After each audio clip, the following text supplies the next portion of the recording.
नमस्कार दोस्तों, स्वागत है आप सभी का गुर्जर स्टडी एक यूट्यूब चैनल पर। तो जैसा कि मैंने कहा था, मैं मैथ का एक कंप्लीट बैच लेके आने वाला हूँ और फाइनली मैंने वो बैच स्टार्ट कर दिया और इसका आज ये फर्स्ट क्लास है। तो हम क्या पढ़ने वाले हैं, जरा एक सेकंड इसको देख लेते हैं नजरिए में। लेकिन उससे पहले आप मेरे चैनल को सब्सक्राइब जरूर कर लेना। देखो, हम पूरा जो मतलब मैथ है, पूरा मैथ्स है, इसको हम कंप्लीट करने वाले हैं। कैसे कैसे करने वाले हैं? एक तो होता है इसका अंक गणित, ठीक है। अंक गणित और क्या होता है, एक होता है हमारा एडवांस मैथ, ठीक है। समझ में आ रहा है? एडवांस मैथ और अंक गणित। अब देखो, एडवांस मैथ और अंक गणित होता है। पहले मैंने सोचा क्यों ना अंक गणित को फिनिश किया जाए, एडवांस को बाद में करेंगे। तो अंक गणित के अंदर कई चैप्टर आते हैं, जैसे कुछ एग्जांपल दूं। जैसे एक होता है अनुपात, अनुपात समानुपात, ठीक है। अनुपात समानुपात, लाभ हानि, ब्याज, चक्रवर्ती ब्याज और वो साधारण ब्याज, और प्रतिशत वाले सवाल होते हैं। कई प्रकार के सवाल होते हैं। तो हम सिलेबस को डिस्कस तो शायद कर चुके हैं पहले, लेकिन अब हम शुरू करने जा रहे हैं अनुपात वाला चैप्टर, ठीक है। देखो चलो, क्या शुरू कर रहे हैं हम? अनुपात समानुपात। सबसे पहले देखो, अनुपात का मतलब क्या होता है। अनुपात का मतलब क्या होता है, लिख रहा हूं मैं क्या कि A अनुपात B बराबर 2:3। समझ आ रहा है? A अनुपात B इक्वल टू 2:3, ठीक है। देखो क्या है, अब इसमें हम दो की वैल्यू, मतलब ए की वैल्यू 2 और 3 की वैल्यू B यानी B की वैल्यू 3 नहीं रख सकते। ये बता क्या रहा है कि ये अनुपात में है। इसका मतलब ये नहीं कि दो का मान ए हो जा, ए का मान 2 हो जाएगा और B का मान 3 हो जाएगा, ठीक है। देखो, पहले हम अनुपात निकालना सीखते हैं कि निकालते कैसे हैं अनुपात। मतलब जैसे कोई संख्या दी हो, जैसे मैंने कहा, देखना, जैसे मैंने कहा कि 5A बराबर 6B। ए और बी के अनुपात कैसे निकालोगे? तो देखो, पक्षांतर करना आता है। ये 6, ये 5 यहाँ आ जाएगा और बी का गुणा यहाँ हो जाएगा, 5 का यहाँ हो जाएगा, ठीक है। ये आ जाएगा। तो इसका अनुपात क्या आया? 6:5। ये देखो, है ना। ए अनुपात बी बराबर कितना आया? 6:5, ठीक है। चलो देखो, अब जैसे कई बार ऐसा आ जाता है, या फिर इसके लिए देखो इतना करना नहीं जाता, इसको यहां से देख लेकर, जो ए है उसका मान ये 6 होगा, जो बी है उसका मान ये 5 होगा, ठीक है। शॉर्ट ट्रिक होता है। चलो ठीक है। चलो अब देखो, ये तो दो वाली बात हो गई, अनुपात निकालो कैसे होता है, ठीक है। अब देखो क्या होता है। मैं आपको कंडीशन देता हूं कि एक कंडीशन देता हूं, ए अनुपात बी बराबर, दिख रहा है, ए अनुपात बी 2:3 दे दिया। दूसरी कंडीशन देता हूं कि बी अनुपात सी बराबर 4:5।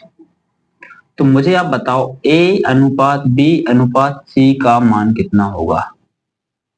ए अनुपात बी अनुपात सी का मान कितना होगा जब ए अनुपात बी 2:3 हो और बी अनुपात सी 4:5 हो, ठीक है। चलो क्या होगा, क्या आएगा?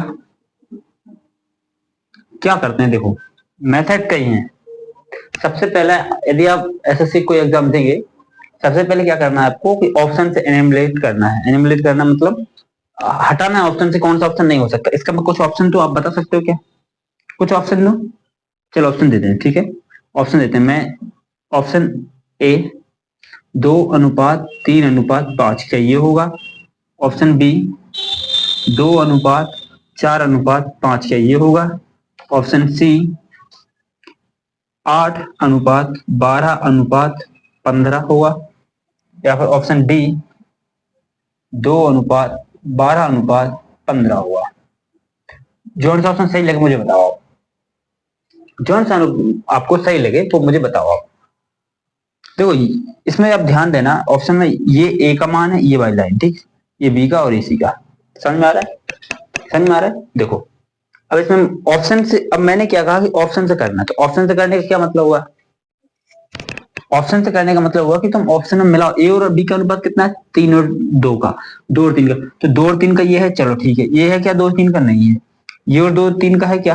लग रहा है 2 और 3 का। काट के देख लो। इसमें आ जाएगा 6, यहाँ पे आ जाएगा 4, यहाँ पे 2 और 3। हाँ ये तो है, ठीक है। ये वाला 2 3 का नहीं है, मतलब ये दोनों हो सकते हैं अभी, ये हो सकता है। अब देखो मैं बी और सी का देख लूं, 4 और 5 का, यहाँ पे 4 और 5 है, नहीं है, हट गया। यहाँ पे 4 और 5 हो, यहाँ पे 4 और 5 है क्या? 3 से काटेंगे 4 5, मतलब यही वाला सही होगा, ये भी हट गया ऑप्शन से। तो ऑप्शन को हटाना आना चाहिए, कैसे हटाते हैं, ठीक है। पहले आप इसको सीखो, ऑप्शन हटाने वाली मेथड बाद में यूज करेंगे, ठीक है। बट मैंने बता दिया कि ऑप्शन कैसे एनिमुलेट किया जाता है, ठीक है। चलो मैं क्या बता रहा हूँ, ए बी सी का देखो, इसमें क्या करते हैं, अब जैसे बी तो यहाँ पे है, बी यहाँ पे भी है, तो मुझे बी यहाँ पे 3 दिया है, यहाँ पे 4, तो क्या मैं बी 3 है, किसी में 4 है, तो ये एक लाइन में तो आ ही नहीं सकता। इसका मतलब मुझे 3 को 4 बनाना पड़ेगा, 4 को 3 बनाना पड़ेगा, मतलब बराबर करना पड़ेगा। आप तो मैं बोलता है यदि आप इस 3 को 4 बना सकते हो बना दो, लेकिन गुणा करके बनाना है, कंडीशन ये है, गुणा करके बनाना है तो बना सकते हो। अगर मैं 3 को 4 बनाना चाहूं तो 3 में किसका गुणा करूं ताकि 4 हो जाए? कुछ नहीं हो सकता। लेकिन ऐसा हो सकता है कि मैं 3 में कुछ का गुणा कर दूं और 4 में कुछ का गुणा करके बराबर ले आऊं। जैसे कि देखो समझना बात को, मुझे क्या करना है, 3 और 4 को बराबर करना है, 3 और 4 को बराबर करना है, तो मैं ऐसा करता हूं, इसमें 4 का गुणा कर दूंगा तो ये 12 आ जाएगा, इसमें 3 का गुणा कर दूंगा तो ये 12 आ जाएगा, दोनों 12 12 आ जाएगा। समझ रहे हो? लेकिन अनुपात में ध्यान ये रखना, गुणा करो तो दोनों साइड होना चाहिए। जैसे कि देखो मैं बताता हूँ, यहाँ पे देखना 2:3 था, ठीक, यहाँ पे क्या था 2:3, और यहाँ पे क्या था 4:5। हमने क्या किया, बराबर है, ठीक है। हमने क्या किया, यहाँ पे बराबर नहीं है, मतलब अनुपात निकाल रहे हैं इनका। सुनो, हमने क्या किया, यहाँ पे 3 का गुणा कर दिया, यहाँ पे 4 का गुणा कर दिया, पूरे में होना चाहिए। जैसे 4 दूनी 8 अनुपात, ये कितना हो, 4 थी 12, ठीक है। अब यहाँ पे क्या हो जाएगा, देखो 4 थी 12 अनुपात 5 से 15, मतलब ये 12 बराबर मिल गया, ये 12 हमारा बी का मान, तो हमारा सही आंसर क्या होगा, 8:12:15, ये हमारा राइट आंसर हो जाएगा, ठीक है। मतलब जब बी दोनों में था, तो बी में जो दोनों में था हमारा बी, तो इस बी को बराबर करना था। बराबर कैसे कर सकते हैं हम, 3 का 4 में गुणा कर सकते हैं, बराबर है ना, कर सकते हैं। चलो मेथड ये वाली होगी कि हम दोनों संख्याओं को जो है ना बराबर, मतलब जिसमें जिसमें बी है या सी है, जो भी है, तो उसको हम बराबर करेंगे। इसमें 3 दिया है, इसमें 4 दिया, तो ऐसी संख्या लाओ जो 3 और 4 को संतुष्ट करे, है ना।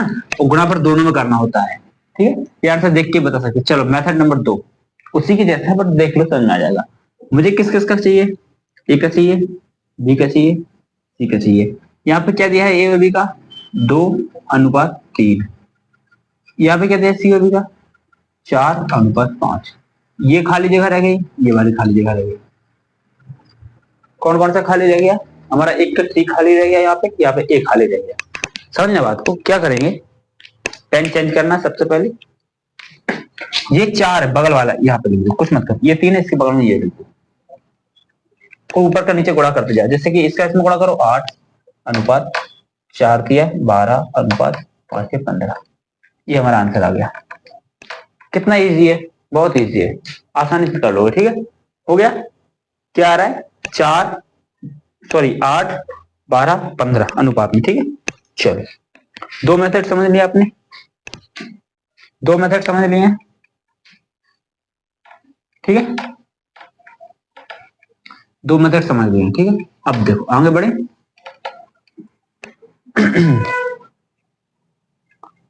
अच्छा एक सवाल लिखो तुम जरा मेरे को, ये बताओ 2a 3b 5c 7d, इसमें ए बी सी डी का रेशियो क्या होगा, ए बी सी डी का अनुपात क्या होगा, ए बी सी डी का अनुपात क्या होगा, बता सकते हो, आ रहा है,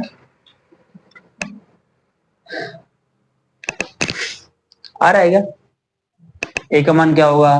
देखो जो मैंने तुमको बताया था कि तुम ऐसा करोगे, ए अनुपात बी बराबर 3:2, यानी ए का 3 फिर 2 का, फिर यहाँ करोगे, फिर यहाँ, तो उसमें टाइम लग जाएगा, ठीक है ना। कर सकते हो, वैसे हो जाएगा, उसमें बड़ी बात नहीं है, लेकिन फिर टाइम लग जाएगा। अच्छा सुनो सुनो, एक क्वेश्चन चेंज करते हैं, रुको, अभी ऐसे तो बोल रहे थे कर लेंगे, चलो क्वेश्चन चेंज करते हैं। क्वेश्चन चेंज क्या है, a/2 अनुपात b/3, ये बराबर है, सॉरी बराबर बराबर c/4 d/5, ये b है। अब बताओ abc का क्या अनुपात होगा। ऐसे सवाल जब भी आपको एग्जाम में देखे, कुछ नहीं करना है, सबको बराबर में के मान लेना, जैसे कि इसके बराबर के मान पूरा का बराबर, यानी कि a/2 बराबर भी k होगा, ठीक है। b/3 बराबर भी k होगा, ये 3 है। c/4 बराबर भी k होगा, और ये वाला d/5 में भी k होगा। यहां से a का मान निकलेगा 2k, यहां से b का मान निकलेगा 3k, c का मान 4k, और d का मान क्या आ जाएगा 5k।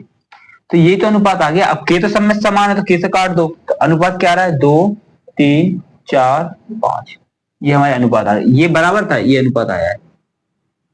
अच्छा, एक तुमने इसमें देखा, ये संख्या बदल रही है, कुछ नहीं, ये 1/2 था, 1/3 था, 1/4, 1/5 था, ठीक है। तो ये 1/2 से केवल 2 आ गया, मतलब संख्या पलट गई। 1/3 का 3 आ गया, मतलब पलट गया। 1/4 का 4 आ गया, पलट गया। 1/5 का 5 आ गया, पलट गया, ठीक है। एक और सवाल जैसे अगर देखोगे इसमें तुम, संख्या पलट रही है ना। अब देखो, अब जो तुमने अभी जस्ट पहले देखा था वो वाला देखो, इससे पहले मतलब जब भी देखो, अगर दो संख्या बराबर में दी है, जैसे कि 2a बराबर 5b, ये बराबर दी है, इसमें निकालने में आपको दिक्कत नहीं होगी, कोई दिक्कत नहीं होगी, निकाल लोगे आराम से। ये 5:2 आ जाएगा रेशियो, है ना, ये निकाल लोगे, ठीक है। लेकिन अगर इससे ज्यादा दिया हो, जैसे इसके बारे में मैंने दे दिया हो 3c बराबर 4d, तब क्या करोगे? अगर इस तरह का दे दिया तो जब 2 से ज्यादा 3 या 4 हो, सबके बराबर के मान लेना, ठीक है। के मानो ए का मान क्या निकलेगा? ए का मान निकलेगा k/2, ठीक है। बी का मान क्या निकलेगा? बी का मान निकलेगा 1/5। सी का मान क्या निकलेगा? 1/3। हाँ, के लिख दो, 1 लिखो, बात वही है। डी का मान क्या निकलेगा? k/4। के सब में कॉमन काट दो, क्या आ रहा है? 1/2, 1/5, 1/3, 1/4। सवाल अभी खत्म, ये तो हो गया खत्म, ठीक है, मान लिया ये अनुपात आ गया। लेकिन ये ऑप्शन में ना हो, कोई निश्चित वो दिया हो, निश्चित वो निकालना हो, तब क्या करोगे? मतलब कोई संख्या ऐसी निकालो, तो इसमें क्या करते हैं, देखो, सबका एलसीएम लो, नीचे वालों का एलसीएम लो और सब में गुणा कर दो, ठीक है। 4 3 5 10 का एलसीएम क्या होगा? 10 नहीं कटेगा 3 से, 15 कट जाएगा, 15 दूनी 30 हो जाएगा, है ना। 30 होगा सबका एलसीएम, राइट, 30 ही होगा ना। अच्छा, 30 4 से नहीं कटेगा फिर। अच्छा, एक सेकेंड, 10 10 से 30 60 हुआ, तो फिर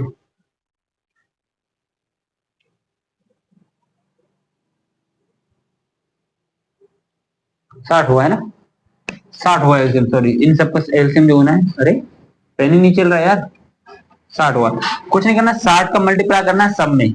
60 से ये कटेगा, कितना आ जाएगा? 30 अनुपात 60 से ये कटेगा, कितना आ जाएगा? 12 अनुपात 3 से 60 कटेगा, आ जाएगा 20 अनुपात 4 से ये कटेगा 15, 1560। ये होगा हमारा अनुपात, क्या होगा? 30 12 20 15।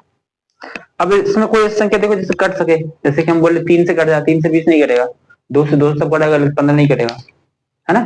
तो ऐसे कोई संख्या नहीं कटने के लिए, इसलिए ये हमारा राइट आंसर होगा, ठीक है। कहना क्या चाह रहा हूं कि अगर 2 से ज्यादा संख्या ऐसी हो जो बराबर में हो और जो निश्चित अनुपात ना दे रहे हो इस तरह से, तो आप बराबर के मान के कर सकते हैं, फिर चाहे आप बनवाई मतलब अपॉन में दिया हो या फिर वैसे दिया हो, ठीक है, दोनों तरह से कर सकते हैं, ठीक है। चलिए, ये हो गया हमारा। कुछ सवाल और देखें, कुछ सवाल और देखें, कुछ सवाल और देख लेते हैं ना। मुझे दिया, यहाँ पे ध्यान देना, ए और बी का अनुपात दिया है 4:5, बी अनुपात सी दिया है 6:7, सी अनुपात डी दिया है 1:2, है ना, ये 3 दिए। अब मुझे बोल दिया कि ए बी सी का अनुपात निकालो। क्या बोल दिया? ए बी सी का अनुपात निकालो। क्या करोगे आप? अगर वैसे करने लग जाओगे तो ये तो मैं बोल रहा हूँ, चलो ठीक है 30 हो जाएगा, फिर यहाँ पे 2 बार करना पड़ेगा। तो ऐसी कॉन्सेप्ट जब फंसे तो करना क्या, देखो, ए लिखो, बी लिखो, सी लिखो। 4 5 दिया है, ये खाली रह गया, बी सी दिया यानी ए खाली रह गया, कितना है? 6 7, और इसमें सी डी दिया है, अच्छा डी भी है यहाँ, सॉरी डी, तो ये दोनों खाली रह गया, और डी में सी में कितना दिया? ये दोनों खाली रह गया। इसमें क्या दिया है? 6, सॉरी 1 और 2, ठीक है। ये इस तरह से निकालना पड़ेगा। करना क्या है इसमें, कॉन्सेप्ट क्या लगेगा? ये 5 है, यहाँ पे 5 लिखो दोनों जगह, 6 है 6 लिखो, ये 7 है 7 लिखो, 1 है 1 है ना? क्या आएगा इसमें? क्या आ रहा है? 6 चौके 24 अनुपात 6 पंजी 30 अनुपात 7 में 35 अनुपात कितना आ रहा है? 14 पंजे 70, राइट। अब इससे कोई अगर कर दे कम तो मैं मान जाऊंगा कि नहीं यार वो सही बोल रहा है। इससे कम करके दिखाओ, कर सको तो। ये भी 10 संख्या तक भी होती ना, ऐसे बढ़ता जाता तो कोई दिक्कत नहीं, पूरा निकल जाता, ठीक है। यही आएगा, इससे हटके कुछ नहीं आएगा। बस कैलकुलेशन तुम्हारा मिस्टेक मत करना, एक पता चलो 7 में 35 और दूनी 70 होता है, तुम कुछ और लिख दो, है ना। चले, चलिए, मजा आ रहा है सवाल करने में। ये हमारी फर्स्ट क्लास है अनुपात समानुपात की, इसके बाद हम समझ जाएंगे, ठीक है, और आगे करेंगे, ठीक। चलिए, एक होमवर्क के लिए सवाल दे रहा हूँ, क्योंकि उसका आंसर आप मुझे कमेंट में बताना। सवाल अगर आप करोगे नहीं, घर पे प्रैक्टिस नहीं करोगे तो समझ में कुछ नहीं आएगा। इसका सवाल यदि आप भी कर सकते हो तो अभी मुझे कमेंट करो, जब भी आप ये वीडियो देख रहे हैं तभी कमेंट करो कि इसका आंसर क्या होगा। मैं कहता हूँ A/B 2 और ये हो जाएगा 4/5 6/7। ये वाला आंसर बताओ मुझे क्या होगा फटाक से, है ना। चलो देख लिया, स्क्रीनशॉट ले लेना हो तो, थोड़ा साइड हो जाऊं मैं, स्क्रीनशॉट ले लेना हो तो ले लिया। शुरू करें, चलो अनुपात भी पढ़ लिया हमने। अब क्या देखना, नहीं अनुपात फिनिश नहीं हुआ, कई सवाल आते हैं अभी। ये तो शुरुआत है। सवाल आता है A का 30% बराबर B के 50%। 50% लिखूं या फिर 60% लिख दूं? 60 लिख लो, कट जाएगा हमें जाके, ठीक। 60%। ए और बी का रेशियो पूछा, ए और बी का रेशियो क्या होगा? परसेंट का मतलब बताओ पहले मुझे। देखो, का मतलब टुकड़ा हो गया, बी गुणा, परसेंट का मतलब होता है कि 30 के बटे में है 100 बराबर, यहाँ भी यही है। 100 से 100 तो मेरा पूरा सीधा सीधा कट रहा है, ये से 1 कट जाएगा, 3 से ये 1 आ जाएगा, यहाँ पे 2 आ जाएगा। तो कहने का मतलब ये बच रहा है मेरे पास। गलत कह रहा हूं क्या? क्या मेरा 2:1 नहीं आएगा? रेशियो 2:1 आएगा नहीं आएगा? बिल्कुल आएगा, ठीक है। तो इसमें और सवाल है जो हम कर लेंगे आगे जाके, अभी फिलहाल में यहीं तक रहने देते हैं, है ना। इसको तुम स्क्रीनशॉट लेना हो ले लो, और मैं टेलीग्राम ग्रुप पर इस तरह की रोज प्रैक्टिस के मैं जो क्वेश्चन डालता रहूंगा प्रैक्टिस के लिए, आप उससे प्रैक्टिस कर सकते हैं। और भी तुमने अगर टेलीग्राम ग्रुप ज्वाइन नहीं किया है तो जल्दी से ज्वाइन कर लो। मैं डिस्क्रिप्शन में, इस वीडियो के डिस्क्रिप्शन में लिंक दे दूंगा, नहीं तो आप चैनल पर जाकर देख लेना, टेलीग्राम ग्रुप का लिंक है, ठीक है। तो वहां पे आप जाके ज्वाइन हो जाना फटाक से, और ऐसे सवाल मैं डालता रहूंगा। और ये कोर्स जो है मैं जल्दी से जल्दी फिनिश करूंगा, क्योंकि जितना पढ़ा है उसको रिविजन के साथ पढ़ना चाहिए। तो उससे क्या होता है कि हमारा रिवीजन बना रहता है और हम भूलते नहीं है। एक बार तो हम, सबसे पहला हमारा काम क्या होगा, सिलेबस को फ्रेश करना, ठीक है। उसके बाद उसका रिवीजन होगा, ठीक है। उससे उसके PYQ होंगे, फिर उसके बाद मॉक दिए जाएंगे। मतलब 4 प्रोसेस के बाद हमारा कंप्लीट होगा, ठीक है। ये 4 कंप्लीट करेंगे। और मैं SSC की बेस्ट बुक लेके आने वाला हूँ मंडे को मैं एक SSC की एक मतलब PYQ का एक मोटा बुक लेके आने वाला हूँ, जिससे हम पूरा कर सकेंगे, है ना। पूरा जितना भी होगा पूरा पढ़ लेंगे, और पूरा हमको पता चलेगा किस टाइप का क्वेश्चन आता है CGL में, ठीक है। तो उस टाइप के क्वेश्चन हम करेंगे सॉल्व। लेकिन आप सभी ने अगर मेरी वीडियो को लाइक नहीं किया तो लाइक कर दो, और चैनल को सब्सक्राइब जरूर कर लो, क्योंकि आने वाली वीडियो का नोटिफिकेशन आप तक पहुंच जाए। क्योंकि नोटिफिकेशन नहीं पहुंचेगा आप मुझसे जुड़ नहीं पाएंगे। और हाँ, एक बात और, आपकी नजर में अगर कोई भी ऐसा है जो मतलब मैथ से डरता है या मैथ उसको आती नहीं है, तो आप उस तक मेरी ये वीडियो जरूर भेज दो। मैं उसके लिए एक बेस्ट कंटेंट लेके आऊंगा, और एक मैथ का जो कॉन्सेप्ट होता है उसके लिए मैं एक अलग टेस्ट वो सीरीज लेके आऊंगा, कि जिससे बच्चे मतलब डरे ना। वो कुछ कर रहा है तो मतलब वो डरे ना। क्या होता है, कुछ लोग ऐसे होते हैं कि मैथ का सवाल देखने की पहले ही मतलब बोल देंगे नहीं हमसे होगा ही नहीं। मैथ तो इजी है, बस उसके अंदर उतरना पड़ता है हमको, उसके कुछ ट्रिक्स जानने होते हैं। तो वो सब मैं आपके लिए बताऊंगा, लेकिन आप बस सपोर्ट कीजिए मुझे, ठीक है। तो मिलते हैं आपसे नेक्स्ट वीडियो में, तब तक के लिए जय हिंद जय भारत।